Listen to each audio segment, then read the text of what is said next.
Welcome to Buckle Up Podcast Universe with Brandon Rush.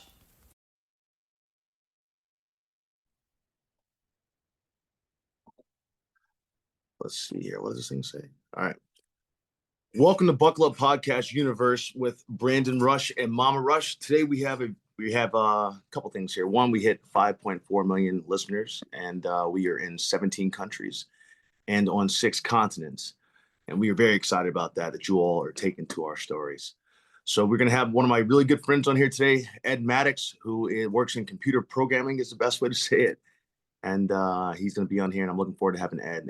Ed's a dear friend of mine who I know will have a great story to tell of his own, and we are excited to have him on here today. And he might possibly come on with his French Bulldog, Frank, who I've met Frank several times. I'm a big fan of Frank, so I'm not sure if he's going to be able to get Frank on today, but if he is, we will have Frank on here for our furry friends and furry family members that we have as part of our Buckle Up podcast. All right, so we'll just wait for Ed to tune in.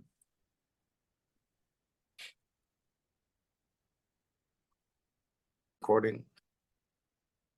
Here, and Ed should be on here in just a second. I see his name popped up. He's probably just logging into his computer. Okie doke. Ed, what's up? It is great to see you, my friend. Likewise. Well, Ed, look, first off, welcome to Buckle Up Podcast Universe with Brandon Rush and Mama Rush. My mom's on here, Ed. Hi. Yeah. Hey, Ed, how are you? I'm great. How you doing? Doing great. I have my picture up today. Sometimes I'll be live. Well, I'm live, but behind the pictures. Okay. That's okay. No worries. Yeah. Yeah. I hope you're having a good Memorial Day. Absolutely. You guys too, Ed. What did you, I knew that I know you're busy this weekend, heavy. So I appreciate you making the time. You know, like I called you randomly and I was like, Ed, can you come on? You're like, I'll do it. So that means the world to me. Yeah. I today I don't have much going on. I think just some friends coming over, but yeah, first weekend home as a married man, I guess. Congratulations. Thanks. Thank you. Oh, congratulations. Tell us about it, Ed.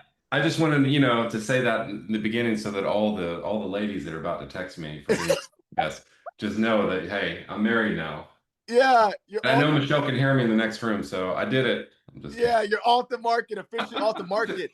I saw your wedding photos, man. Where was that? Yeah. Where was that wedding at? Your wedding looked immaculate. Yeah, it's actually it's called the Atlanta History Center. Is the general property, like the overall. It's a museum basically. Okay. On the property, there's a house called the Swan House, the building. Okay. Which is where those pictures were. Also, they filmed the Hunger Games, the President's House. Oh, really? It's filmed in the Swan House. Oh, man. I think there's some CGI around it, like there's a crowd below and stuff when he's up there, but the building and like the upper area is, Dude, your wedding looked absolutely beautiful from the pictures you guys took to even, I liked how you changed up your outfit from like regular black to James Bond, wasn't it? Yeah. Tell me about that. I had a few Britney Spears outfit changes. So okay.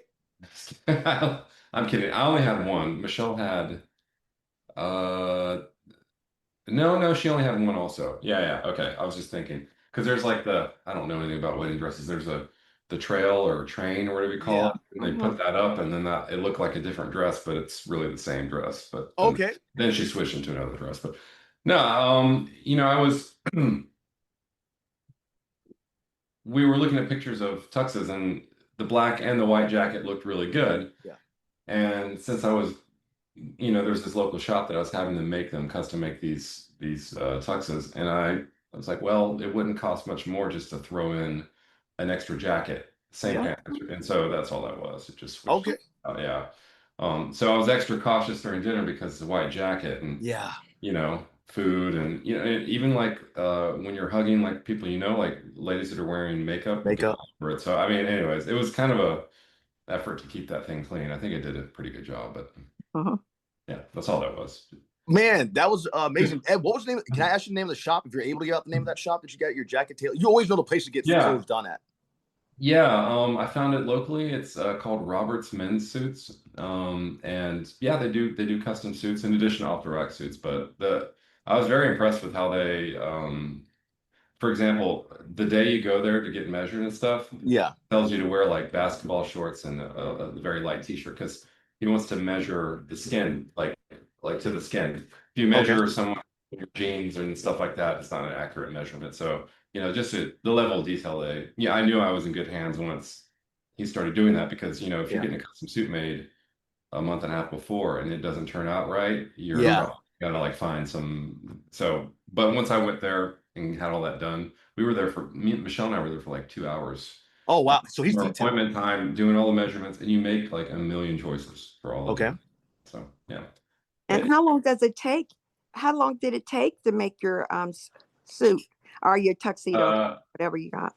Well, I think technically 3 weeks is enough time. Oh, okay. To do it.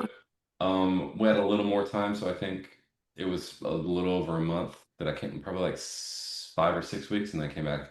And then you do one try on after they make it, and then they do final adjustments, and you do a final try on, and it should be good to go at that point. So you need to go back 3 times. Yeah. Okay. Yeah. Ed, question for you about that too. Was that a guy in San Diego? Or was that a guy in Atlanta? Yeah. Oh yeah. I'm sorry. Yeah, that's in San Diego. Robert's Men's Suits out in Point Loma. Yeah, go check him out. I've nothing but compliments for him. So yeah. Okay. Yeah. We'll do that, Ed. So I love the wedding. I love what you're wearing. And did you wear your Jordans too when you're dancing, or you go something else? Absolutely not, man. Oh, you didn't? You didn't go Jordans? No. I love sneakers. I've got, I don't know how many out here under the desk, but there are boxes of stuff in there. No, I wouldn't do that to Michelle. Wear Jordans with a tux. I just wear like the slippers, like the velvet slippers. Okay. Oh, those are nice. Yeah. And then Mom, Ed knows how to dance. Ed, you danced professionally for a few years, didn't you? No. People always no. So I never danced professionally. That's, if you're a professional dancer, you're getting paid to teach and travel. No, I did it as a hobby, and I was very into it for great. probably 6 to 8 years, I would say, before I over time I stopped doing it as much, and then it just kind of fell out of my life as a regular thing I do. But I would travel and participate in competition with this stuff, but I was never professional. I think I was pretty good, but I was never What style dance? I can't say I was professional, huh? What's that? What style dance? What style dance do you like? It's called West Coast Swing. Oh, yeah. So in 2010, I would say, my brother was living with me, and he was involved in this stuff. He did it in college, but not really West Coast Swing in college, but just like the clubs or the recreational stuff that you can go to. They have like ballroom dance classes to go to. I never did anything like that in college, or really before this ever. But anyways, he had found this, I don't know, ad or something about West Coast Swing, and he went out and tried it, and he loved it so much that he kept asking me week after week because he lived with me. He's like, "Hey, brother, come do this thing," and I was like, "Swing dance?" I'm like, "Absolutely not." But after, I don't know, he was trying 3 or 4 weeks. I was like, "All right, I'll come." And so I go with him, and we show up at the place in Atlanta. This is in Atlanta, and there's this place called Wicked Westie. They still exist today, actually. Okay. You want to go and you want to learn a West Coast swing dance, I think it's probably every Wednesday, and they have a beginner lesson still. I know the guy that runs it. His name's Alan Anicella. I haven't talked to him in quite a while, but I know him. He's a good guy. Anyway, I show up, and people are dancing to music like you hear on the radio, and it looks choreographed to me. I'm like, how are they knowing what to do? Because in a lot of dances you see, or most dances you see, like partner dances, especially ballroom dance, it's very I don't know if I would use it, like rigid, like probably not the right word. Stiff, maybe. Well, whatever the leader does, like for example, if you were going to do the waltz, and you're a leader and you got to do the dance, and the female or the follower does not. Yeah. You could grab her and go to the music, and it wouldn't look good, but you can move her with the music, and she would probably get the right steps eventually. Like 1, 2, 3, 1, 2, 3. West Coast swing is not like that at all. Okay. There's no indication from your partner of the exact steps you need to do. You're kind of on your, but you're connected via your hand. So when you're watching it and you don't know what's going on, it looks like it was planned beforehand. Wow. You're like, because you're not grabbing the person say, come this way, come this way. You're usually only connected by a hand at a distance. You're open position. And what you're doing, it's what I've heard it called an educated dance. Basically, both sides have to know exactly what to do, you know, within the language. So there's a language that you communicate through in the dance. And based on what the leader does, the follower will do something. Based on what the leader does, the follower will do something to respond. And there's also a lot of room. Give me 1 second. Sorry, Ed. I messed up my headphones for a second, Ed. I'm so sorry. Hold on 1 second, dude. Let me do one thing. Sorry, guys. This is my fault. I gotta do one thing real quick. Bluetooth off. Sorry about that, guys. I am right back here. Oops, Zoom. Ed, can you hear me now? Yeah. Okay, sorry about that. Yeah, the sound went out for a second. No worries. What was I saying? You were talking about the lead and the follower and the direction taken by the two. Yeah. There's like there's like a language you're speaking through your movement and your hand and your body position and stuff. And the follower will be following your leads, but in West Coast Swing, there's also a lot of room for improvisation. Say you lead a move that's normally 6 counts. A lot of times when you're out social dancing, if it's like to something in the music, and you do this on purpose as a leader, you give them some freedom and like time to shine, so to speak, or do something, you know. And so they might extend it to 8 counts, and you just, as a leader, you're supposed to wait until they're done. Now they shouldn't do this all the time, but my point is that looks very much like, oh, you planned it beforehand when that happens in real time. Yeah. And so when I showed up and I was seeing people dance like this, I was like, I couldn't believe that it was not choreographed. I was like, this is choreographed, right? Like, how are they knowing to do all this crazy looking stuff? And it's to music you like you hear on the radio, any 4/4 time song within the right beat per minute range. So, you know, pop, you know, R&B and rap are kind of the more modern,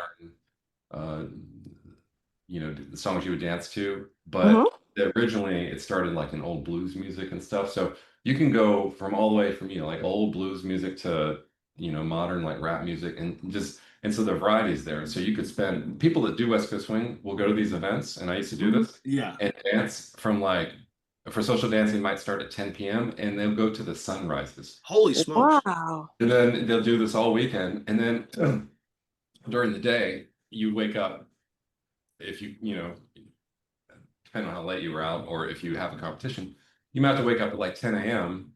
or maybe a little earlier to, you know, do your competitions. Yeah. And so there's a competition portion.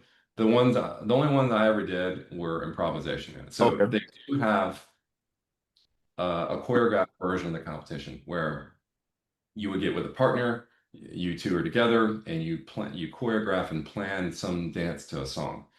And those are just called routines, right? I never did any of that stuff. Professionals tend to do that kind of stuff in addition to the improvisation stuff. So you can think of it as like, you know, writing raps down and then record an album versus doing freestyle. So I did the freestyle stuff because, one, there's a lot less work and I could just show up and do it. Yeah.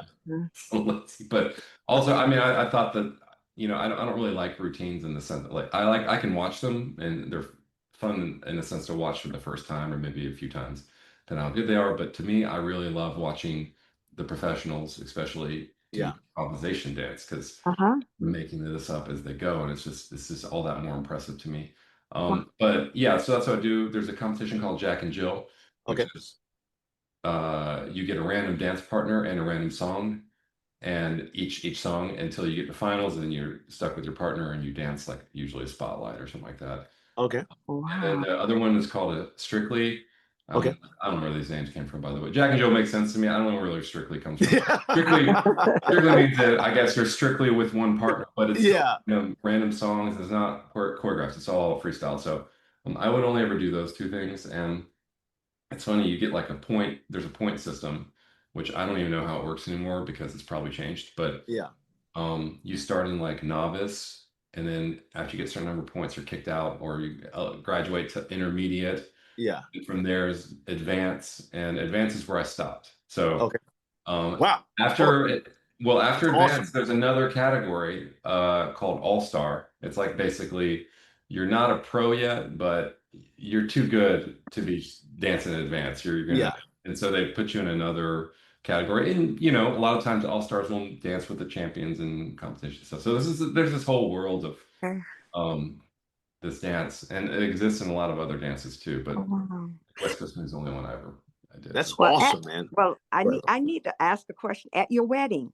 Did you all dance? Did you and Michelle dance at your wedding? And did you get the audience up and everybody? So tell us about it.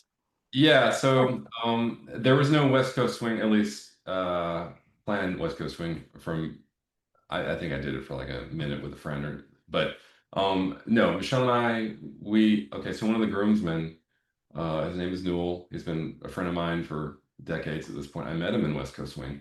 Okay. They primarily a ballroom dance instructor, but he also does West Coast. So I asked him, you know, I flew him out for a weekend to visit San Diego and asked him just to show us some moves for a dance. I don't know the exact name of the dance he taught us. I think it's called, maybe the slang word is called boxy. Okay. It's a box step in the same way a waltz is a box step. So you go 1, 2, 3. That's one side of the box. 1, 2, 3. Yeah. But it's usually a lot bigger because you know you're going like old classical. I don't know, and the steps are a lot bigger. But this one is a lot smaller area. Like the box is a lot smaller, and you just kind of like you're swaying. And you know there are turns and stuff that we added in there, and a dip, actually 3 dips. But it was very simple. And it wasn't hard to learn, honestly. I think it's a good option for anyone who wants to do a wedding dance. It looks like you know what you're doing. So. Yeah. Well, is your wife a dancer as well? No, she's not, but she's pretty natural at it, to be honest. Okay. Oh, great. That's great. So you all had an entertaining reception. Yeah, it went by so quick too. It seemed really? Yeah, because the wedding's was at 6. Cocktail hour from 6:30 to 7:30. And then people moved into the ballroom around 7:30, and then it closes at 11. So that's about 3.5 hours of stuff. And so you got speeches, you know, we poured champagne, we did cake cutting, we did the dances. Yeah. I mean, and then there's food. And so it just seems like there's one thing after another, which is nice because you're like, wow, this is a big production. But it was very entertaining. Not a moment that there wasn't something going on. Well, Mama Rush wants to ask another question. Yeah, you're good, Mom. How did Michelle capture your heart? Well, one day I was at Whole Foods and I reached for an avocado and I saw a woman reach for the same avocado. And I looked up and saw her face and I was like, you know what? You can have this, but I have to get your number for this avocado. And then, you know, the rest is history. Or at least that's what I tell people. But really we met online on Bumble, so. Okay. I always tell people that avocado story. And that sounded like Lethal Weapon too, brother. I don't know. I forget what happens in that movie, but it's a good movie. I know that. So. Yeah. I'm like, that's the story to Lethal Weapon too. Yeah. Every time someone asks how we met, I can see her roll her eyes on the side of my vision because she knows I'm about to say that same story over again. So it's great though. We met on Bumble. Great. That was, you know, a lot of people, you know, we met on Bumble before. I think I've heard that they've changed it so that now guys can message the women. Oh, really? Yeah, first. Like it was back when, you know, it was just girls. First. So, you know, honestly, she hit on me, and then I was like, all right, fine, I'll talk to this lady.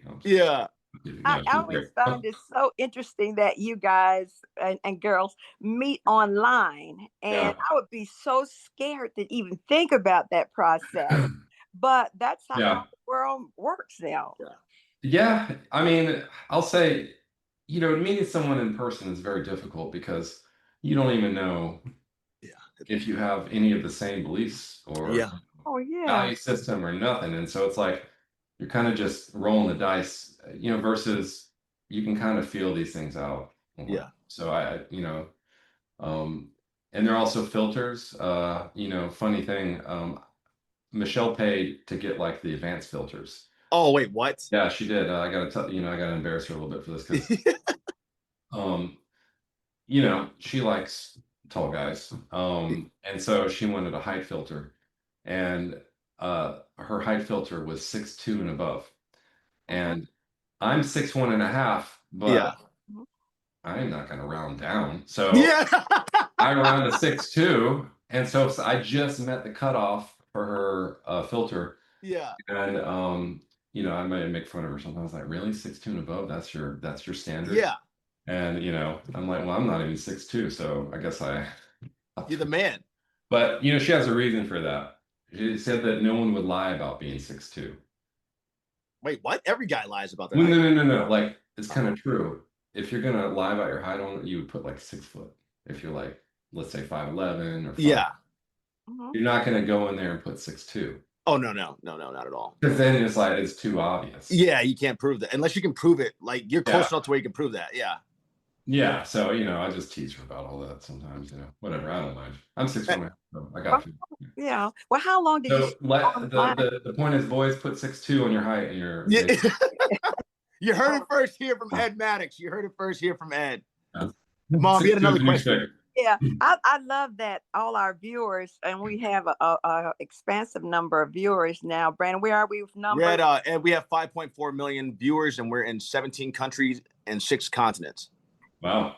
So with that, I say I don't get canceled. I want y'all are something.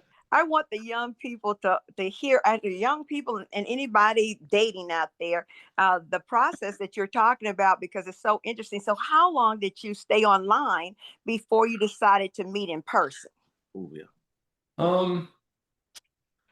It's hard for me to remember, but I would say we chatted for maybe, I don't think it was over a week before we decided to meet up. I mean, it might have been a week, but oh, you know what? One thing I remember, I think I was traveling during that time. And so I was coming back into town and I was still chatting. And then once I was available, you know, I knew from very early on, like I was like, this girl's really cool. You know, you know, a lot of times I think in those dating apps, it can just be very, hey, what's up? Hey, what's up? Yeah, seriously. And it's really not, it's surface not a level conversation. It's just like being nice or making small talk, which is fine. I mean, as awkward as it is to talk to strangers you've never met on like through a phone, and you know. But I just remember, you know, chatting with her. I could tell she took a long time to respond. And what I mean is, her responses were kind of long. Like, okay. You know, I would ask a question and she's like, "Oh, that's a great question." Da da da. You know, and then it would be like that as opposed to, you know, where'd you grow up? Oh, South Carolina, and that's it. You know,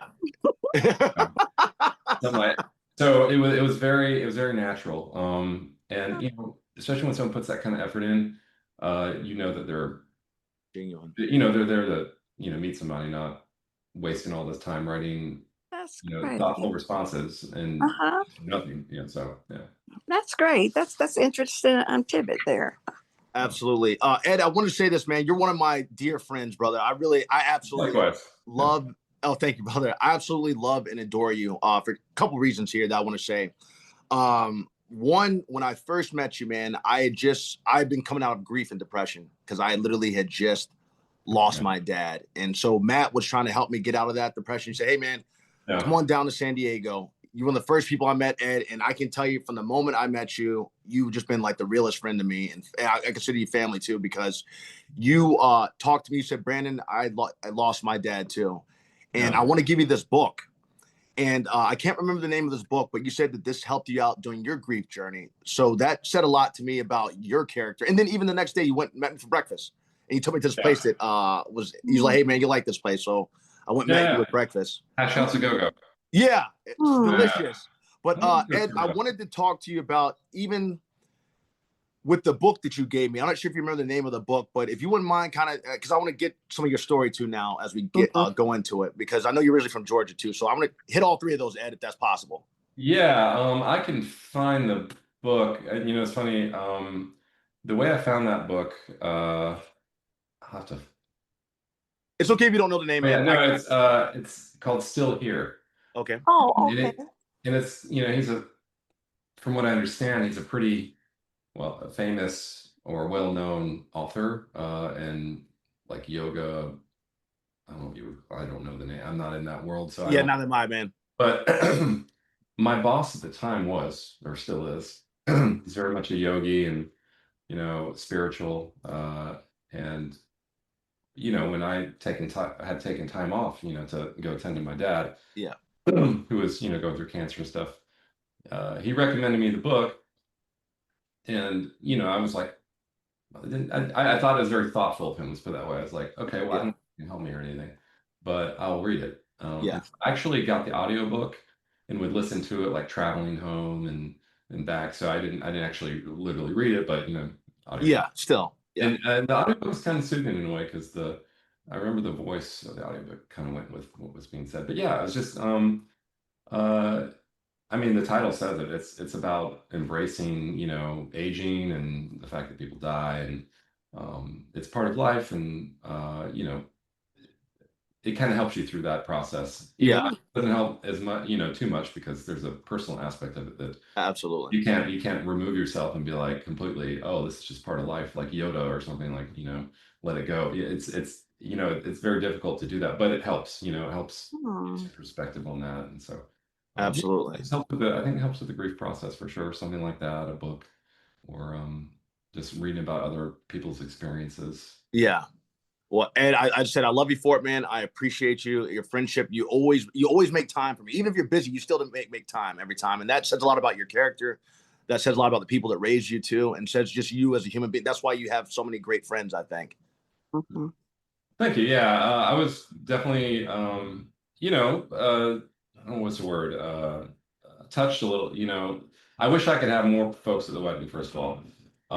But we were full to the brim. I had folks that I would love to invite, but it just kind of comes down to all the people that have been in my life.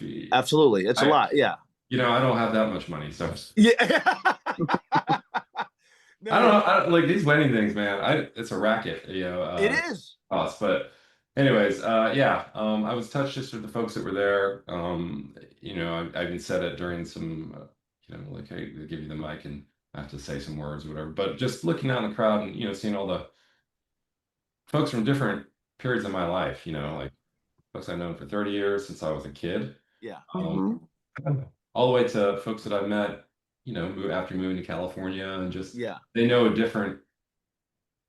They don't know different me, I would say, but they know me from a different period of my life, and so it's just kind of cool to see everybody there together. And it was cool to see people meet each other for the first time they never met. Yeah. Like my childhood friend, Doug, met like my newest friends. It was cool. Yeah. It's kind of bringing that all together. Like I said, you're great. I know all the people were there. The only downside to you, if there is a downside, is the fact that you went to University of Georgia. No, please. That's the only fault I have to say, if there is one for Ed. I know it's a big downside having won 2 back-to-back national championships. Okay. You're not lying there. Almost three. Man, if we'd won that third one, you wouldn't even have me on the show, because it'd be the first thing I've been talking about.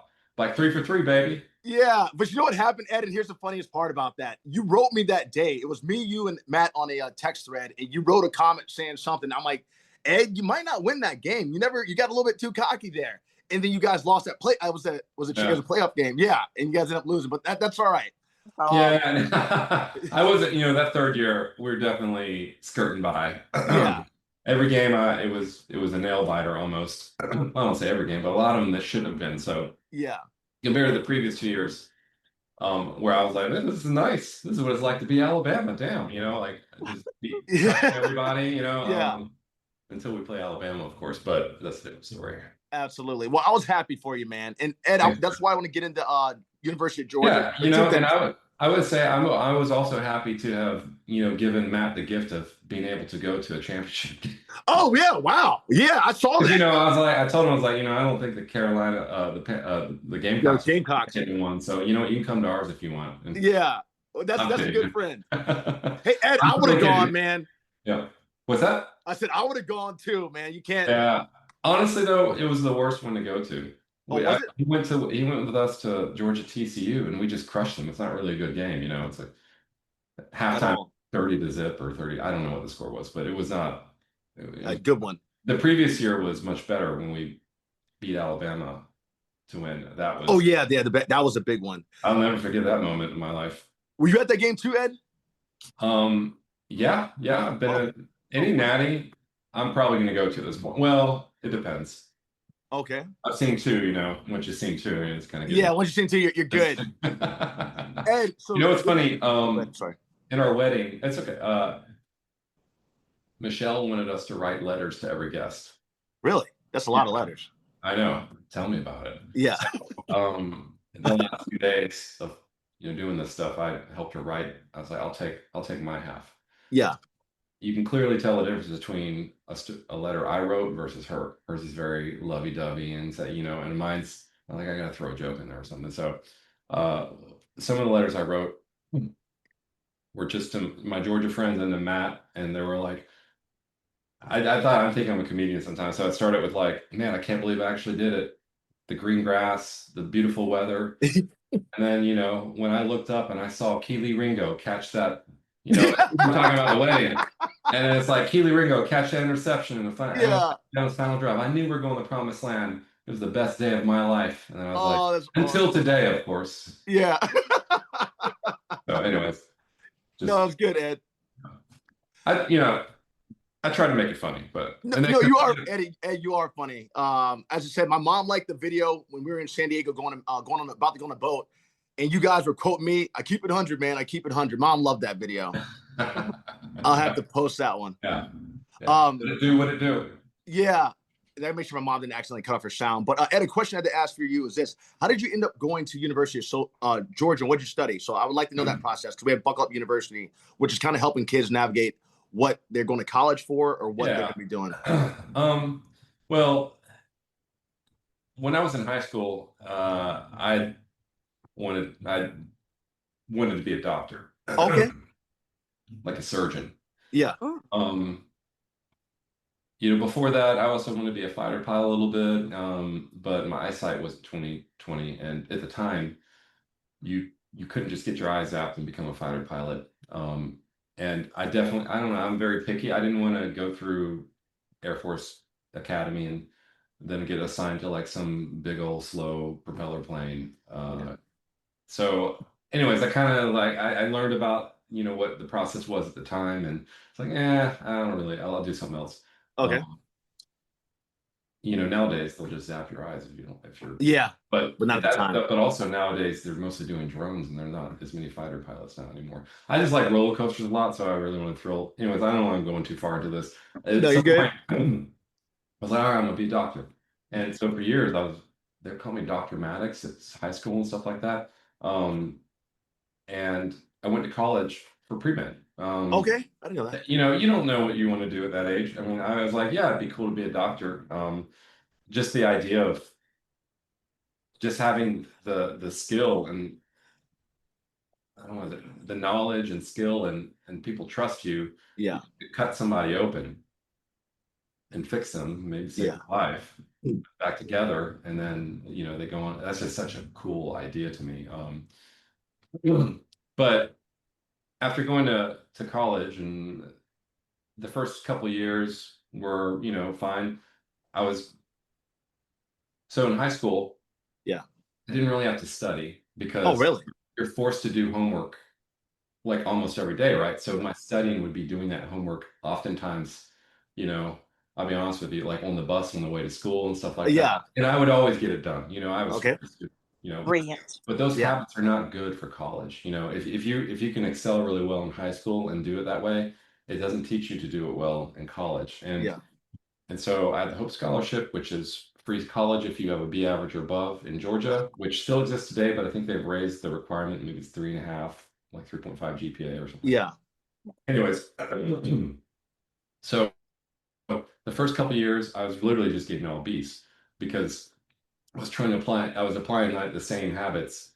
But on top of that, I would say more than anything, I just wasn't interested in it. It was more of I was memorizing things. I would like biology books, and I was always more of a math and science, like applied, like learning chemistry and the math part of it, or like I like that, but just memorizing things wasn't. And so when you're pre-med, you pick a major and then you add like pre-med with pre-med focus. I don't even know what that really means, but you're going to take anyone can take the MSAT.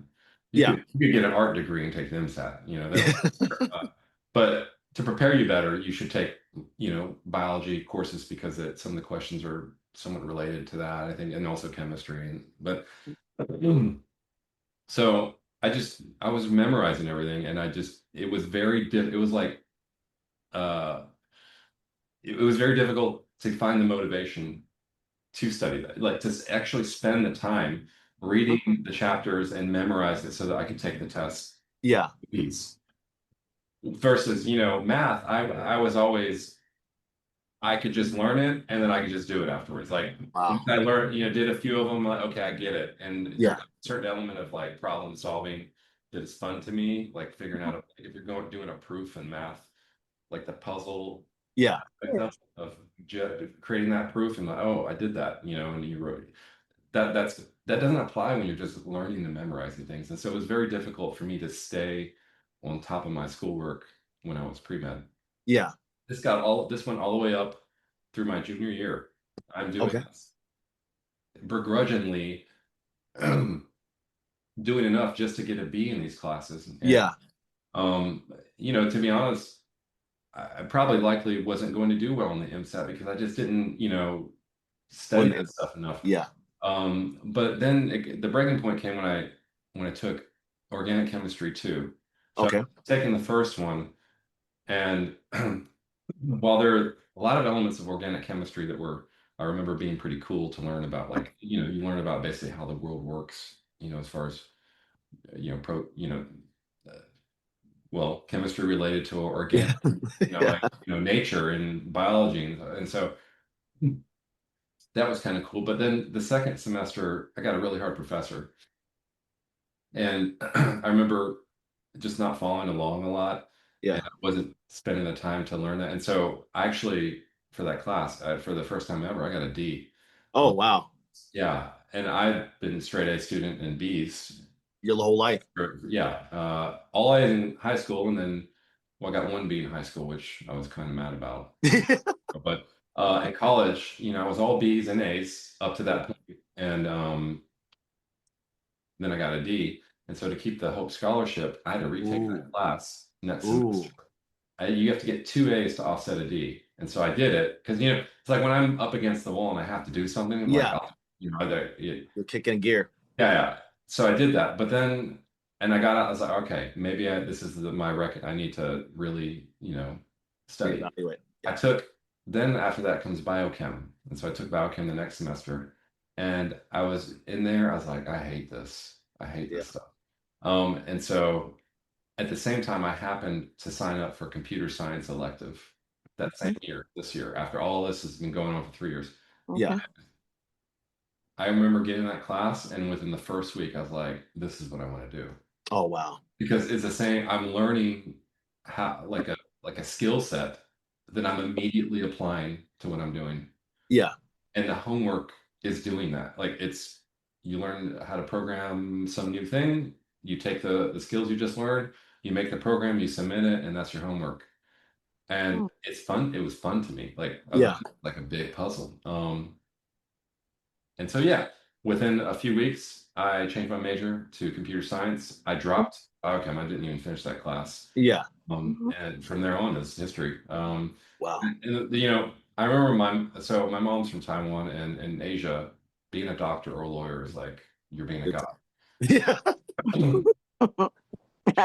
She had told my grandparents, her parents, that I was in school to be a doctor. And so what do? They told everyone they know and every family member that Ed's going to be a doctor and he's, in a few years. So when I told my mom I changed major, all I remember her saying was, there's a pause. She goes, oh no. She had to tell, because her parents would say, oh no, we told everybody. And then they got, and so but I think it worked out in the end. Yeah, I'm it did. super glad that happened to me, through, you know, some luck, just me picking that class. And then, you know, finding, you know, not everyone finds something they're good at, and something that it's hard to find something you're both good at and you like to do Yeah. for life. Right? And what's so good what Ed's doing here, Brandon, and I want people to understand, it's never too late when you're young to change your Yeah. mind about a situation, and don't let parents or pressure make you stay on a track Yeah. don't want to be on. And so on your at your junior, I think you're a junior, you stated a junior when you change your mind. Yeah. Yeah. Yeah. And that's great for people to know. Yeah. Yeah. No. That's true. I had to take, because I was in school for 5 years after that. Well, Yeah, not figured. 5 years total, because I changed. You had to do the classes. There are different Yeah. electives you got to go back and take. I had to go back and take, you know, different maths that I didn't have to take with biology and stuff. So yeah, it was totally worth it. And to be fair, you know, I never really felt any pressure from my parents to Yeah. do that major, but you know, they were expecting everything was going right and I was going to be a doctor. But yeah, it was, yeah, I mean, but I know that's not the same for every situation. There are a lot of students that feel a lot of pressure from their parents. Yeah. To do a certain major, you know, for sure. And there's one thing I want to say, because I know the audience doesn't know this about you, but I know this personally, and I don't mean this lightly when I say this. You and Matt both are two of the most successful friends I have. I know that they can't see where you live. I know they don't know you personally, but you are extremely successful. So you are proof to those people out there, even though your parents might not have, even I'm not saying anything like your parents, but I'm saying, even though Tom's parents might be, oh, Ed's not a doctor. I know right now that your mom and your dad are both beyond proud if they have been to if they've seen what I've seen. Yeah. And know, I think, and you living in San Diego in that incredible house, the nice car, you do well for yourself, Ed. I'm not like, I got to talk. You're doing well for yourself, beyond well. I said most successful friend I have. I know my mom's super proud. Yeah. She likes to tell people, you know, what I do and stuff. So, yeah, I know I've been, you know, very blessed. There's a combination to be highly successful. There's an element of luck combined with hard work and yeah. And so if you are lucky enough to have the two intersect at the right time, you can, you know, but it's also a lifelong thing for sure. I mean, like the thing I was talking about where I had to get the 2 A's to, I've always been, if I feel the pressure to perform, I'll do it. Like I always tend to rise above that. And so, especially when you get more successful too, the pressure can build up. So it's kind of like, yeah. You gotta perform. You mean pressure to perform, Ed? Is that what you're saying? Like kind of pressure? Yeah.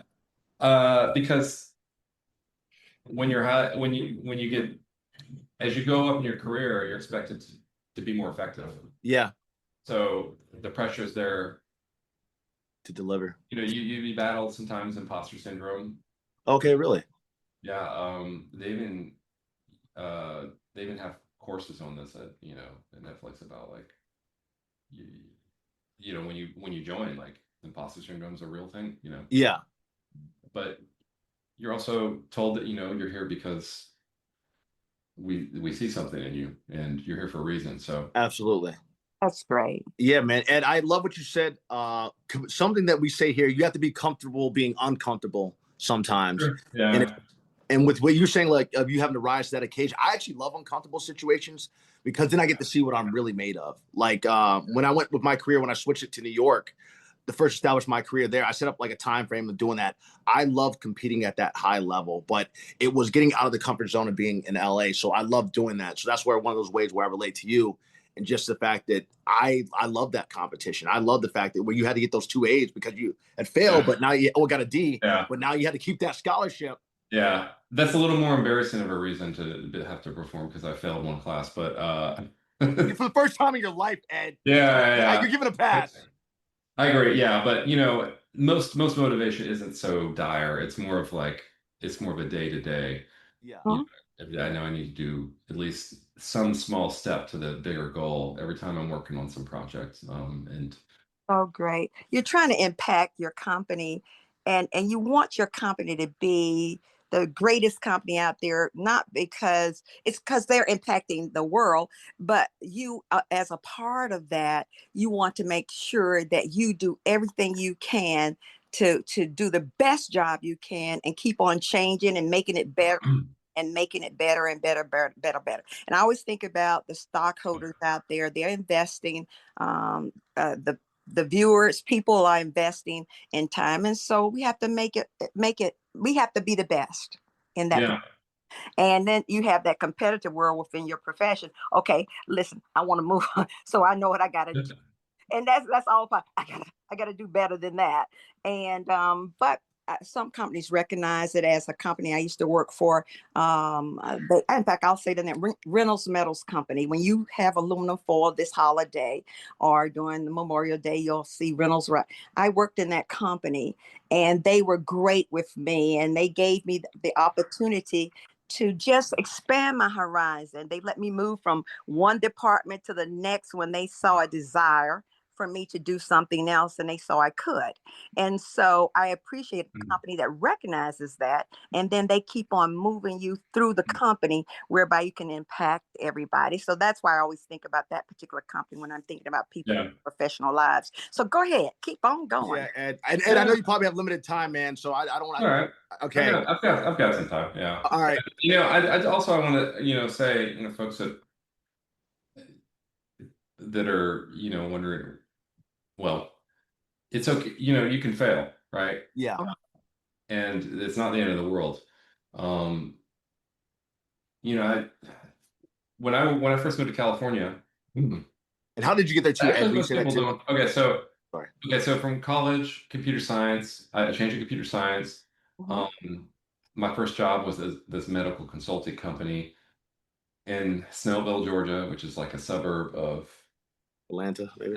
It's outer Atlanta, like Okay. outside the perimeter in Gwinnett County. For those that are not familiar with Atlanta or Georgia, but basically in the suburbs. But I worked there for 7 years. I'm not known to jump around at companies, but I had success there, and it wasn't the same company for 7 years. We were bought by a bigger company that then changed its name, and so I went from junior developer all the way to senior developer. Holy smokes! So now there are different scales for these things in the tech world. So a senior engineer at a company like that is not equivalent or the same as, let's say, a senior engineer at like FANG, like Google, Amazon, Netflix.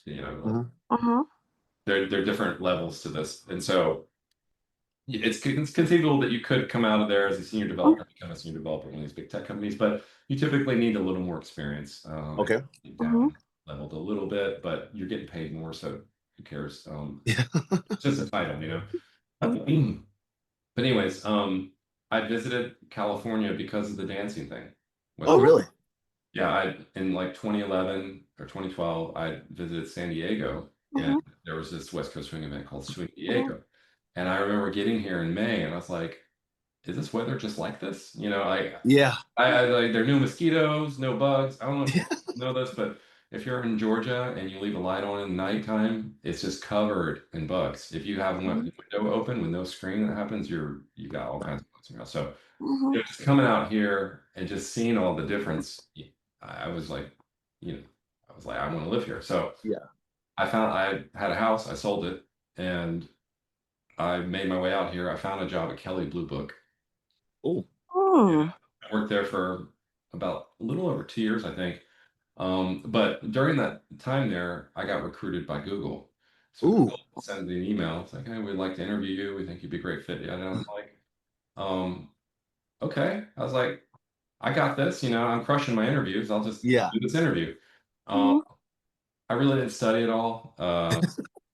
Because I didn't think I needed it until the interviews I'd done up until that point. I literally just went in with the knowledge I have and passed them with flying colors, but so to speak. Wow. Jobs, but there's only 2 jobs, and there were never FANG jobs. So I didn't know any better. So I just get into this interview and it's a bloodbath.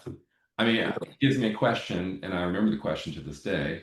And I knew how to do it. Like I knew the process I needed to do. In computer science, it was a recursive algorithm. Yeah. But I couldn't get it right. I couldn't write. He basically wanted me to parse an expression, which can have a logical expression like and or, and it could have not symbols in there like not this or this. And wanted me to parse that is essentially what it was. And I just, because I didn't study, I couldn't think of on the fly the right algorithm to do it. And I was close. Yeah. It was a bloodbath, and I failed that pretty badly. And I was like, wow. Oh, Google, I'll never get a job again. It doesn't really work like that though. And I just didn't have time. So for when you're interviewing for big tech companies, and maybe even it's more ubiquitous now as far as the style of questions, they ask you very difficult algorithms. And you have to be able to solve them typically with an optimal solution within an hour. And you give them multiple of these. So even if I made it past that phone screen, I would have to do 3 or 4 more of these before you're hired. Wow. And then there's also behavioral interviews from managers and stuff like that. So I didn't even get past the phone screen there. And I knew I didn't as soon as I was like, and then after, it's funny because then I knew exactly what to look up right after that, and I could write it just with some Google searches. Wow. Now, but that's the thing. They're not, these interviews are not, you're never going to do this in real life. I'm never going to get that question in my day-to-day job and then be expected to just write the algorithm optimally to solve some. First of all, those kind of questions, they've already been solved. These kind of questions, they exist in helper libraries and methods, functions that you can use to do stuff like this.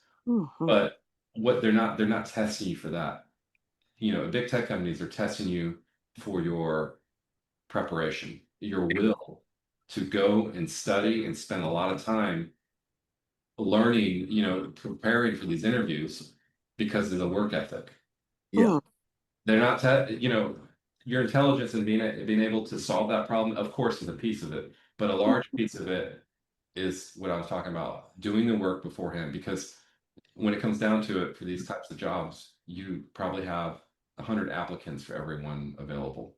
Available. So they have to filter, like, well, if you can pick the cream of the crop, what are you going to pick? I want someone with the critical thinking skills and skills to solve the problem, plus the work ethic that would go and spend weeks studying before the interview. And so I didn't come up with this process, but I understand it more because at first I was like, why would you ask me a question? That's a dumb question. I know how to do it. I just couldn't do it but really it comes down to is that's the reason. So folks, a lot of times are like, why do they ask these difficult questions at big tech companies? It's like, well, it's the best process that we've come up with so far as weeding out, picking the best, the person that's most likely to be successful at these companies. So after that happened, Amazon about a year later also recruited me, and they're opening an office in San Diego. So I having this knowledge now, I spent like weeks preparing. Once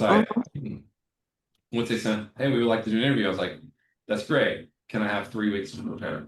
Ooh, nice. And so what I do for 3 weeks? Study all that. Practice. Yeah. Read and practice. And like when work got off normal work day, what I do? I didn't go out and have drinks with friends and stuff. I would study. And then I'd go to bed. And so I aced that Amazon interview. Heck yeah, Ed. So I got that job, but that's only because of the preparation. So I not had that Google experience. It wouldn't have prepared you. Amazon would have missed. So Well, Ed, what a talent you are. Yeah, seriously. And guess what? Google wasn't supposed to have you, but Amazon was. So somewhere in the process, I always say God's blessings he has for you. The impact you made moving forward. And of course, they impacted your life too, because you learned something from the experience. But sometimes filters that they put on, whatever their standards for hiring people, they could miss some of the best people or performers. Absolutely. Yeah. And so, but look at you, how successful you continue to be. And these little hiccups in the road, as I always say, as Mama Rush, will not stop what God has for you. and what difference you will make with the right company when you're supposed to be there, and impact them and keep on going. Never stop. Never get comfortable. Once you get comfortable, you got to figure out, you got to get uncomfortable again.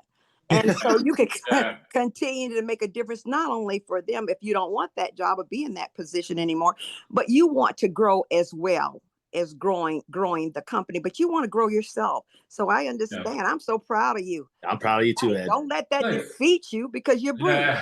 You're brilliant. You're a brilliant man. And nobody should take brilliancy. No one can take brilliancy from you. But anyway, go ahead. I don't want to just Mama Rush has to tell her wisdom. You're absolutely right about, these interview processes. They're not 100%. Yeah. That you can totally miss someone that would have been an excellent hire. And, even I'm not immune to that. I give interviews, Oh, wow. As part of the job as big tech engineer, usually give interviews, and you're trying your best trying to identify, oh, this person will be successful. But it's not 100%. There's an element of luck. Like, for example, you could have spent a lot of time studying problems, but maybe didn't study one style of algorithm as much as others, and you just happen to get that as a question that's kind of random that they ask you, and so you're not as well prepared for that question. But guess what? You could try again. Even if I really wanted a job at Google, knowing what I know, you could reapply. There's not like you're blacklisted forever. The only thing that would ever happen is if, like nowadays, if you were like caught cheating, like let's say, with ChatGPT, you could potentially be blacklisted forever. But it probably would be. But just simply failing, not passing an interview, it's like different companies have different what's called cooldowns, and so. I don't know if Google's is 6 months or a year, but you could reapply. So, anyone that's wanting to be in big tech, it's not the end of the world if you fail an interview. It's almost part of the learning process. I mean, I don't know how many people get a big tech job on their first try, but it's probably a very small amount. Yeah. Folks with perseverance and like the will to, correct, retry is the folks that you'll definitely get one if you have the work ethic. But I'm so glad, not to cut you off, I'm so glad that you are saying this to so many people out there applying for jobs now, and they might not go back to that company, but you are really sharing some pearls here. I mean, and dropping them. This business, and so this is so great. I am so appreciative. I'm happy to share, just general advice to folks. And also, once you get in the door in big tech, it's a lot easier if you wanted to move to a different company, having had that experience in your resume. Again, I don't move around jobs a lot.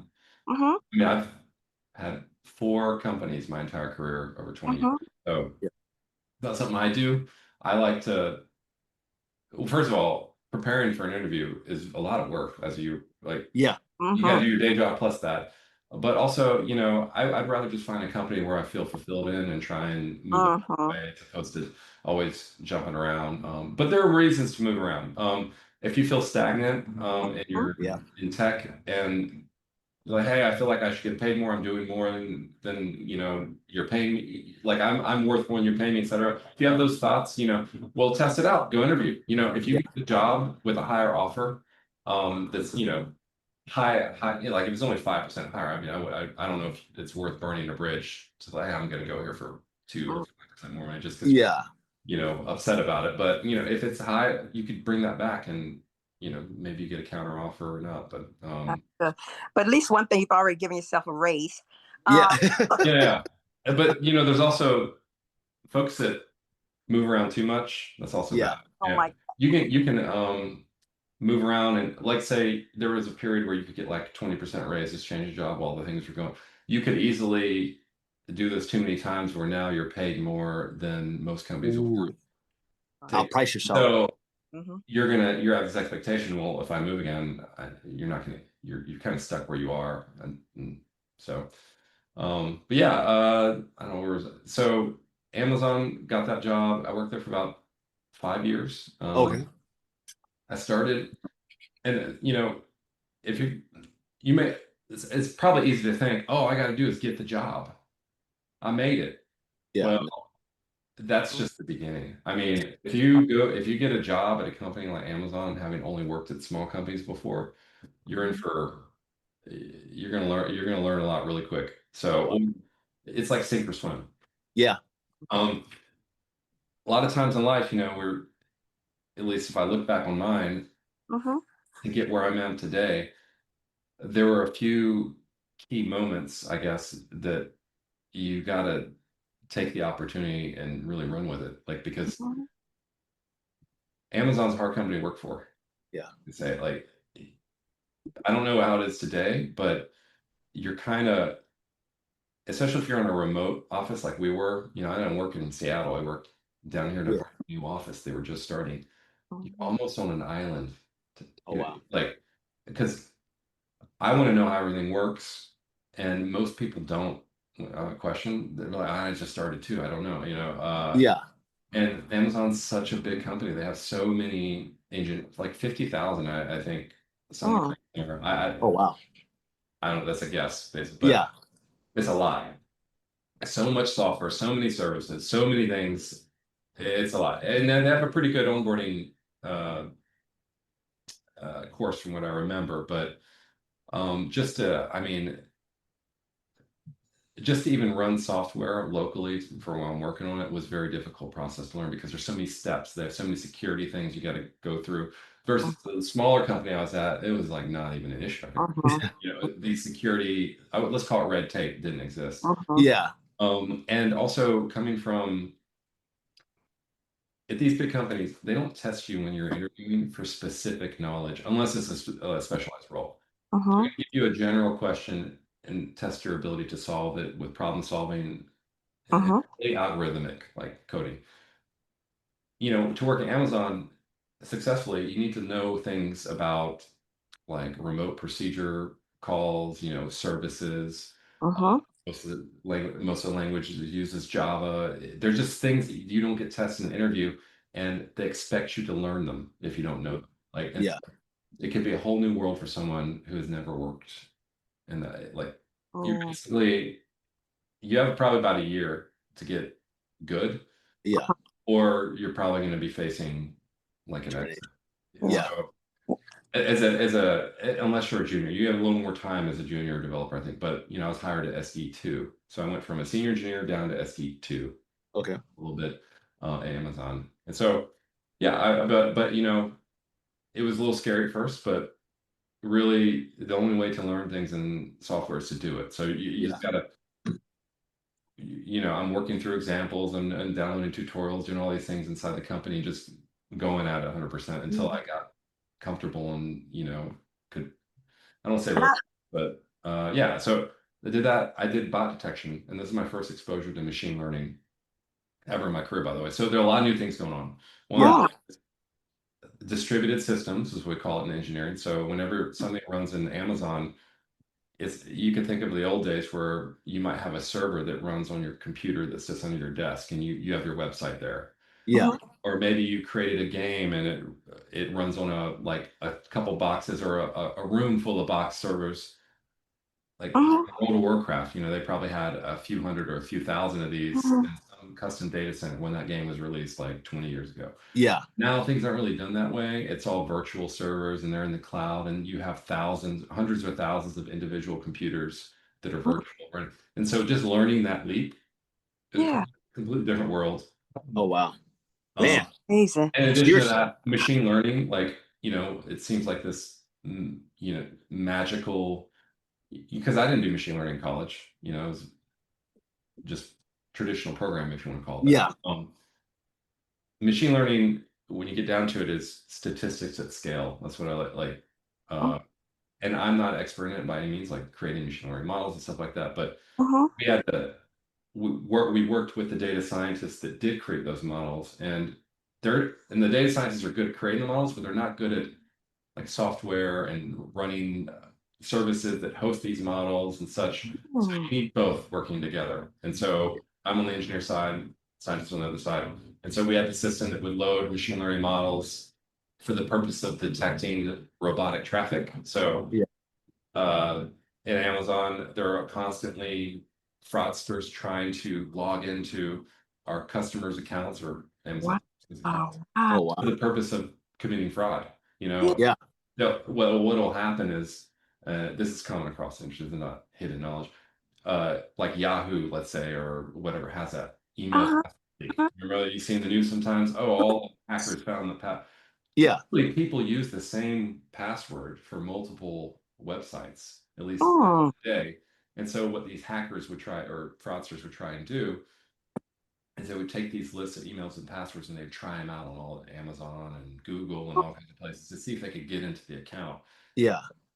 There was a rule-based system before that, but so what we did was we used machine learning to try and detect and stop these guys. Wow. It worked really well. So that's for a couple of years. And then I went to Amazon luxury stores after that and did kind of like front end full stack work for a couple of years. Yeah. Which I didn't find as interesting. A lot of that work, people have to do this work, but for example, the button's not the right size or the right color or something, and that's not as interesting to me. But is what I was doing before that. So and then the pandemic came and someone told me that Netflix is full remote now. And I had another friend, that coworker that had left, went to Coinbase, I think. No, it was Stripe. Okay. Oh yeah. Yeah. One of those companies, and I learned about, what they were offering and stuff. I was like, well, I'm not one to jump jobs, but and now's the perfect time to get a remote job and stuff. So I applied to a bunch of companies, including Netflix, and I got a couple offers, including Netflix, and picked the Netflix one, and I've been there ever since. So that one too. That was another one where you're studying for weeks. I mean, I think I took 4 weeks on that one. Oh wow. Because a Netflix interview it's huge. Yeah, just even have your foot in the door as far as interview. That's a moment in life where it's either, what is it, like Sink or swim? End game, where he's like, he got the one. Oh yeah. It's like that. I mean, honestly, that's the way I felt. I was like, I need to, it's not just interviewing for them. I was interviewing for a lot of other big tech companies for that time. And so I was like, I'm gonna get one of these. Yeah. I've done my stint at Amazon. I was like, I've been there 5 years. Like, I'm ready to move on. Wow. Hiring remote.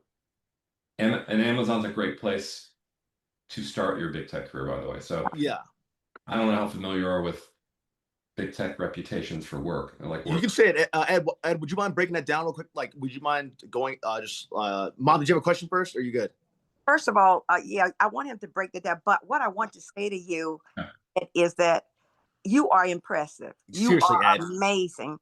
I have seen how you have taken your growth in Amazon. Yes, I love their culture. I love that everything you learn from each other. You learn from those who knew certain things and they learn from you. And I love that within all of that, because I wanted to see if you brought that piece, but they are customer focused in everything you do. And that's within your own coworkers, your customer focus with your coworkers, and then your customer focus with us out here buying from Amazon. I can see why they've grown so much. But with that, now you took that talent, you've taken that talent, and you moved to another company, and you're impacting that company as well. Knowledge. So this is, I mean, I'm just impressive. This is an impressive journey. Brent, this is an impressive journey. I know it is, Mom. Yeah, I didn't know this much about Ed, but I knew that Ed was successful. Looking at Ed can't see me looking at him, but my eyes are raised like looking through a magnifying glass at the brilliance that he has exhibited here. And not only that, with the people viewing this, how they're learning from him, just learning about that tech world. Okay, Brandon, finished up with him on this part. Yeah, Ed, you were saying that Ed, you started to mention the fact that him another time. Yeah, Ed, you're gonna have to come back. I know we're holding you up on time, man. But Ed, the question one thing I want to do, you said that you don't know if you said with Amazon, you said if you don't know about the big tech, would you kind of just break that down naturally, or from our engineer community? Yeah, the different companies have their different reputations. Kind of like any other industry. What's it like to work for this company versus Amazon is a great place to get your big tech chops, is what I would say. If you're trying to get a job at one of the big tech companies, you know, it could be hard. It could be very difficult to win, like not win, but get a job, get an offer, you know, get past interview and stuff at like Netflix or, excuse me, one of the like a smaller company with a very, I don't want to compare the big tech companies, but like Netflix is a desirable place to work amongst the engineering communities. Yeah. You got there, first and foremost, just because of competition. You know, they have their pick of the litter, basically. Yeah. And not to say that Amazon doesn't. Amazon does too. And when you compare the tech companies to tech companies to non-big tech companies, you know, there's so many technology companies out there that need programmers. I don't know what is it. I don't know what the ratio would be, but usually people start there, including myself. Yeah. But Amazon is a great place to start because if you can make it at Amazon, you can make it at any of the other ones. Yeah. Because first of all, it's a big company, and so there's a lot of red tape, which is needed for a company that large. Yeah. You can't just have willy-nilly free open everything. Oh, I want to access some data here. I can just go there and get it. It doesn't work for a company that big. There's too many potential for, you know, leaks and, you know, yeah. So first of all, you have to learn to navigate that system. Yeah. If I need help from another team, there's a whole process usually in Amazon. I gotta fill, you know, managers have to talk to each other. You gotta fill out some, usually a team has an intake form, and you can't just message someone and be like, hey, this thing doesn't really work as I expected. Can I do about it? They're like, file a ticket. You know, Oh, wow. That's a product of being such a large company. Yes. And so it's that coming from a small company can be very difficult to adjust to. And sometimes I think folks may lose motivation. Wow, that's not going to do that either. But you got to do it if you want to have cross team impact and stuff like that. You have to do that kind of stuff. But it's okay when you're a junior developer, but when you start to go up in your title, you're expected to have cross team impact, like not just on your team. Yeah. And so, you know, it goes back to some of the expectations they have. It can be a lot of stress for some folks. But yeah, you know, that in addition to just the performance bar is very high in Amazon. It just you know, just because big company doesn't mean it's not as high. It's high, and you're expecting you get performance reviews every year, and you know, as long as you're doing well, everything's great. We're like, oh yeah, but you know, if you're not doing well, and you know, I've known of folks that have not been performing well. Eventually, they were let go. Now, does it happen all the time? No, but it happens. So basically, what I mean to say is there's no coasting usually. You got to work. Companies. And Amazon is this unique combination of being a big company. It's kind of like a weed out course in my mind. Yeah. Versus the other. So yeah, if you make it at Amazon, if you get offered Amazon or you get an interview, go after it because, and then you really know quickly if you like it or not. Yeah. Right. Well, you felt challenged. I see you felt challenged. Oh no, for sure it was challenging, but it's also really rewarding. I mean, honestly, after being there for a couple of years, I felt like I could do anything. You know, you learn the basics of what you need to work on, and also, you know, other companies use AWS. So I'm working at Amazon, and there was a portion where we were converting to using AWS. I won't get into the details there, but just we weren't using AWS to a large extent. And then I think now everything is, it's hard to explain in a non-tech way, but for example, Netflix uses AWS. That's how they run their cloud infrastructure. So underneath, you know, having worked at Amazon, I can just go into Netflix and load up the AWS console and do what I need to do. I already knew what to do. And so there's a lot of translation of skills from a technology perspective, like, but also just how to operate and work in a big tech. You can call it a bureaucracy if you want, or just structure. Yeah. Brandon, you see why I'm looking at Ed. Yes, I really ma'am. look at him in amazement because during Ed, while you were talking, I was thinking about the educational piece and And what you do is you've informed the viewers so much, especially young people graduating, young people trying to figure out what they want to major in, what the process may be. And then not only that, just looking at you, Brandon, I just think he should come on and just do that piece of education, because he has really enlightened me. And I thought I had been a professional out there with 4 companies, but I see where Ed is coming from, and this is wonderful. I want to ask one thing. Have you finished asking what you need to ask, Brandon? Oh, Ed, I just want to get this quick analogy that you'll appreciate. You really are Obi-Wan Kenobi. Like, you're starting off episode 1, you're Obi-Wan Kenobi under Qui-Gon, but now you're that Revenge of the Sith. Episode 3, Obi-Wan Kenobi. Get ready for Anakin. Hey, well, I appreciate the compliments. I mean, is what? Yeah, I had to say, you really are Obi-Wan Kenobi. Seriously, Mom, you go ahead. Me and Ed love Star Wars. Yeah, where is Frank? He's downstairs. I'd have to go get him. It's all good. The only reason we're asking about Frank, we're now having pet owners come on and talk about their pets, and my little furry nephew died named Rex. And so we have a piece where people are talking about their pets, and Brandon's such a pet lover. I don't care if they have parrots, they have hamsters, chickens, dogs, cats. But I heard about Frank, and Frank knows Brandon. And I wanted to see if he recognized, is that Frank opening the door? I guess Michelle heard me say Frank and someone's opening the door. Thank you, Michelle. Is Michelle putting Frank up here? It's Frank. Frank. Frank got to get his time. Yeah. Come on, Frank. Mama Rush is here. Ed, how did you guys, if you wouldn't mind just talking, how did you guys, Frank, how did you find Frank? I know Frank's like your ride or die. So I got really lucky with Frank because in hindsight, I shouldn't have. Okay, so it's French Bulldog. So I found a breeder, and I went to the American Kennel Club or whatever. I don't know if it was that one or there's 2 of them. Hey, Frank, he's trying to look up. He's peeping. Put him up there. Oh, yeah. He's a French Bulldog. Yeah. He's a great French Bulldog or blue. Yeah. Frank, Mama Rush. Yeah, he's wonderful. I love it. He's a good dog, but I found a breeder on the American Kennel Club or I forget which one it was. It's one of the 2. So I trusted them, like that it would be a responsible breeder, let's put it that way. Problem with the French Bulldogs is that they're in such high demand and they cost so much money. Yeah. Backyard breeders, irresponsible breeders is pretty rampant.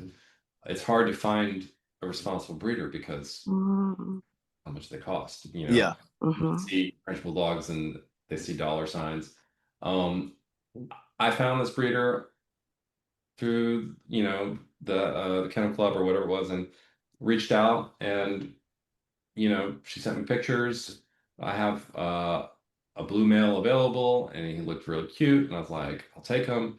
And pull the let me see him while you talk about him. Yeah, Frank. I'm gonna have to move the camera. Well, he looked at the camera. Let me look at him. Frank, we're talking about you. Oh, he's beautiful. Go ahead. Go ahead, Ed. Yeah. So when I got him, he was a little puppy, of course, like 6 weeks old. I picked him up. Actually, what I did was I flew up to because the breeder's in San Francisco. I was in San Diego. Flew up to San Francisco, picked him up, flew right back. Like I didn't even leave the airport. And within like a day or 2, well, as soon as I got back, in the bathroom, I was like, that's not right, because it was like liquid, like Yeah.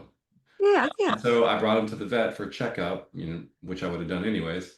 And he had Giardia and some other parasite, I forget. In his intestine, which is causing the diarrhea. It took me.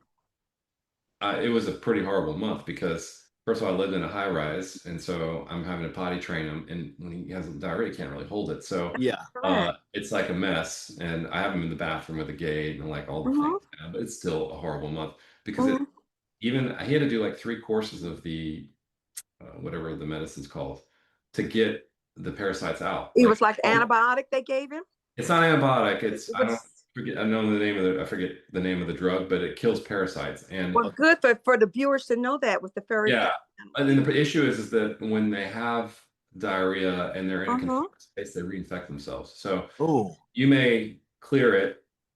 Technically, you would have cleared it, but they touched it with their paw, and then they licked their paw, and then oh that, wow. and so it's just like this vicious cycle. It took like a month or more to get rid of it, and then I was like, well, I remember calling her and be like, hey, did you know Frank has Giardia? And she's like, oh, I didn't know that. That's the first I heard of that. And then I happened upon a review of her on Yelp or something like that. Oh wow. Someone else left a review saying my dog had Giardia when I got it, and I let her know, and she said she didn't know about it. I was like, wow. I think she told me. Yeah. That happened. I was like, you might want to, the parents need to get, dewormed or whatever. That's And correct. she's like, oh, okay, well, I'll go check on it. Didn't sound like she was too concerned about it. And then I saw other reviews after that. It was basically, oh, she's a backyard breeder. And I didn't know any better because, as a new person, never having owned a French Bulldog before, I don't know. It makes sense now. I mean, like, I would, I don't know what I would do these days. But yeah, I would definitely be more, investigate a little more. Yeah. When you purchase it. I want to see that, like, bring me to the place where I can see where the breeding's happening. Yeah. You're not just like, because in hindsight, some of the pictures sent me, I was like, oh, these were like in our kitchen somewhere. I mean, yeah. So which necessarily isn't a problem, I guess, but it felt off to me in hindsight. And so I would say anyone who wants French Bulldog, do your research. Also, just know that they're expensive dogs to own. I mean, yeah. I have to give a pill every day. He takes what? For his allergies. Yeah. Okay. And it adds up. I mean, I think 30 of those pills now is like $300 or something like that. Holy smokes. How old is she? Maybe How $100.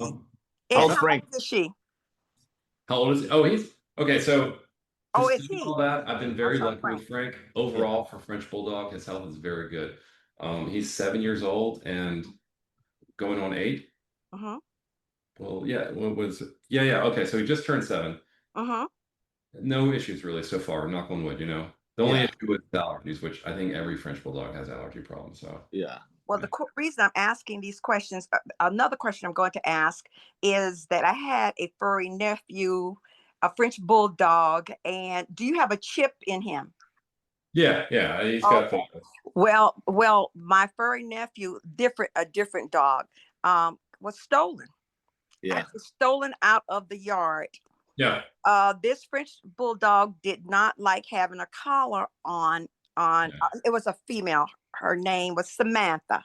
And she didn't like wearing a collar. And so she would go out in the yard and play. Evidently, someone in the community had been watching that dog and just came and took Samantha. And she was something else. I tell you, the family just loves Samantha. That's why when I saw, and they're very intelligent, highly intelligent. And if they don't like you, they will snub you. But Brandon said that Frank really liked him.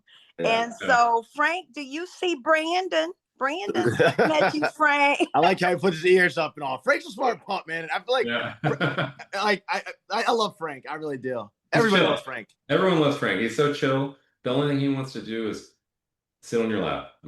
Oh, wow. Yeah. Well, you tell Michelle, thank you for bringing so much. Frank in, because I wanted you to share with us Frank's story. And for those who have that breed of dog, to be very careful with that dog. They're very expensive. Put the chip in the dog. And that was what made, I didn't understand why that family member didn't put a chip in the dog, because I felt that chip could have located the dog. Sometimes was it a difficult process for them to get the chip? Does it hurt the dog or anything? Maybe that might be the reason. The chip can only, it's not like a tracker, right? So the only way the chip works is if the vet scans it with a tool. Okay. So that person that stole the dog could easily just not bring it to a vet that would scan it and identify that it's a stolen dog. Yeah. Frenchies, by far, I have no doubt that they're the most stolen dog in the country because of how expensive they are. Small, and they're cute, and usually friendly.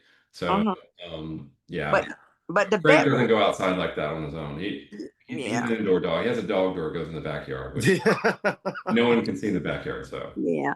But with that, vets usually, and tell me if this is so because I don't know. Will if because you mentioned that Frank has allergies and that type of thing, and you were I guess anyone who steals a dog like that of that breed would make sure that they go to the vet or take that dog to the vet. Do vets automatically check for a chip in any type of dog that comes in? I think if they were suspicious, they would. Okay. But normally they're not going to. I've never been to a vet where I noticed that they checked the chip. Let's put it Maybe I need to suggest that to vets since we have this program. But then again, I go to the same vet Mm-hmm.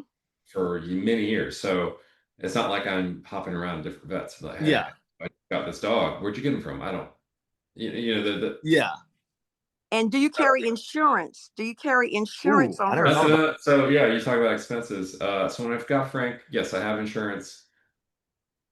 It was 30. I remember it was 30 or 40. So this is actually out through Amazon, ASPCA discount through ASPCA insurance. I remember paying 30 to 40 a month in the beginning, and this is when he was, I want to say, 2 years old. Sometime after that, I know he needed the breathing surgery. So this is very common for Frenchies. They go in and they like cut away some of their. It sounds horrible, and it kind of is in a way. But that flat-faced dogs oftentimes have problems breathing. Pugs, Frenchies tend to have the worst of it. And one day I was walking him, and he just seemed so out of breath. I was like, "All right, I'll get you." And so insurance covered all of that. Oh, nice. God. 5,000 is the yearly limit for that insurance, and the surgery was right underneath that. At the same time, I got him neutered, and so he had a horrible day when he woke up and. But I'm not laughing at it. Okay. Yeah. So that's I got my money worth on that insurance, but pet insurance has pre-existing condition, stipulations and stuff like that. So why I was able to pay for that is because I had insurance from when he was very young. Ah, nice. If it's already a condition they have and you get insurance, they're not gonna pay for it. And I understand. And so, but ever since then, now it's up to like 110, 120 a month for insurance. I still pay it because if something does happen to him, I'd rather just have paid that and then get the 5,000. Yeah, absolutely. So when you work for companies, let's just say where you're working now, do they offer that type of insurance for you to buy when you're buying insurance, when you're paying for insurance for yourself? It depends. In some ways, the big tech companies kind of compete against each other for benefits, employees, because that's one of the draws. For example, Amazon. One thing I did not like about Amazon is there's no food. One of their leadership principles is frugality, and they always mention it. If you ever ask them, why don't you have food for our employees? We're frugal. Well, Facebook and Google and Netflix, they all have cafeterias where the employees don't have to leave. You just go down and get your food, and then you can finish your day of work. Yeah. The food's always really good. I love that when I'm in the office. Yeah. Oh wow. As a guy who can't stop eating I love that. It's also bad for me. They also have the Netflix 15, as they call it. If you ever start working in the office there and you're eating that food every day, you gain 15 pounds. Yeah. One final question, not to cut you off, but one final question. What is what's Frank's favorite food? What does he love, and what do you buy? Because he has to have a favorite food. It's that's a hard question because he goes crazy for some like fruit. What? Apples. Oh, it's a weird thing. Like if I'm eating an apple, he will run across the room and sit in attention like he just wants a piece of the apple. What? Weird. Same thing with bananas, but apples maybe I've noticed recently maybe his also popcorn. Okay. What? Michelle loves to eat popcorn, and he'll just sit there until she throws him one. I don't know. Amazing. Weird. I think apples are probably his favorite. It's something. Yeah. And, kind of suits him. He's like a little pig. Yeah. But everybody hear this. Oh, Frank, now we know to buy you some popcorns and give you a bag of apples and some bananas. And some bananas when we come to visit. Yeah. Oh, that is great. And of course he loves steak and chicken and stuff like that. But it's just the thing that sticks out to me is the apple thing. It's just so random to me. Yeah. This is so wonderful to know. Man, Ed, oh, I love this. Yeah, Ed, I just want to say thank you, man. I know we held you pretty long today, but Ed, you're always. I'm gonna want you to have you back on, and I know there's gonna be so many people that are gonna have questions for you that we're gonna have to have you back on too. All right. Well, about that, I just want to say a few things. Yeah. I know. No, I guess the cat's out of the bag. I work in Netflix. I just want to say I don't work in creative.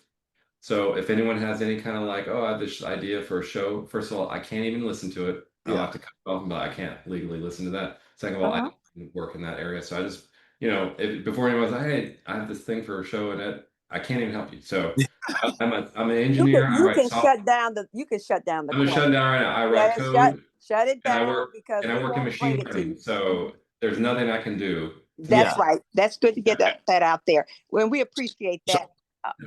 So Ed can't do any of that. For anyone out there, Ed can't. Don't pitch anything to him. Don't even ask him about it. And also, I'll say I just want because I'm this may happen because I get these in my LinkedIn account, like requests for referrals to Netflix. I just want to say too, at Netflix, it really doesn't matter about referrals. What matters is just on your resume. So it wouldn't really help you even for me to give you a referral, and I wouldn't if I had not worked with you previously anyway. So I need to, I can't just refer people I don't know. That's not. That's a human resource issue. Let them take care of that. Absolutely. That's a human resource issue. Let them handle that. But at any rate, we're so glad that you came out. And remember, when we do get questions, we screen the questions, and it's none like that. This is about a person's story. It's about sharing health kits. It's about teaching, educating, and that kind of thing. And that's what this platform will continue to be about. Ed, I want to make sure we didn't cut you off if you were saying something. No, it's all good. Yeah, no, I was just agreeing with your mom. I just also, if you were to ask a question I couldn't answer, I would just say I can't answer that question. Oh yeah, that's completely fine, Ed. Okay. Absolutely. Well, Ed, we're gonna give you a round of applause. Ed, thank you so much for your time today, man. I miss you. Whenever I'm back out that way, I'll see you too. So yeah, sounds good. Well, you two have a good Memorial Day. I'm gonna go grill some food for some friends. So. All right. Oh, that's good, Ed, man. Hey, give Michelle my best. Sharing you. Okay. And thank you for coming on, Ed. We always give everybody a round of applause. All right, round of applause. Excellent. And Frank. Take care now. Thanks, everyone. Thanks, guys. Hey, thank you, man. Bye-bye. This is wonderful. I enjoyed it. It was amazing.